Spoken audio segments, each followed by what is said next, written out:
Tonight, for the first time, we are getting a look at a very dramatic rollover crash that happened on Jacksonville's Westside.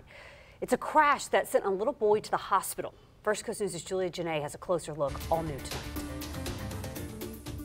Video captured by business surveillance cameras shows a frightening scene. This black SUV rolls over multiple times into a busy intersection. Even more frightening, a 2-year-old toddler is inside. What we're not showing is that toddler being ejected from the vehicle into the street. I'm just praying to the Lord that the baby is okay. Eyewitnesses told First Coast News what they saw was traumatic. Everybody was screaming. We were screaming, "Oh my God, the baby, the baby." The traffic-stopping collision sent Good Samaritans running to help victims. FHP would confirm 4 adults and 2 children were inside. A second driver cited by authorities for pulling out in front of that SUV. I went to go swerve back the other way and it flipped, and then the baby went flying. People who work and live at this intersection say major collisions happen all too often here. At this auto sales lot, the owner told us at least twice in the last few years, car crashes have run over their fence and damaged cars on the lot. Crash statistics for 103rd Street and Old Middleburg Road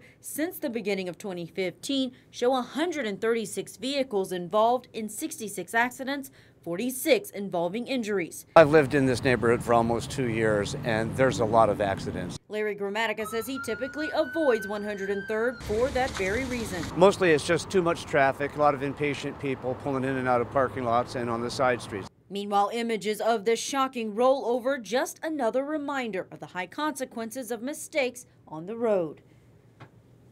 Now, the latest report that we got from FHP, that toddler is in critical but stable condition at UF Health tonight.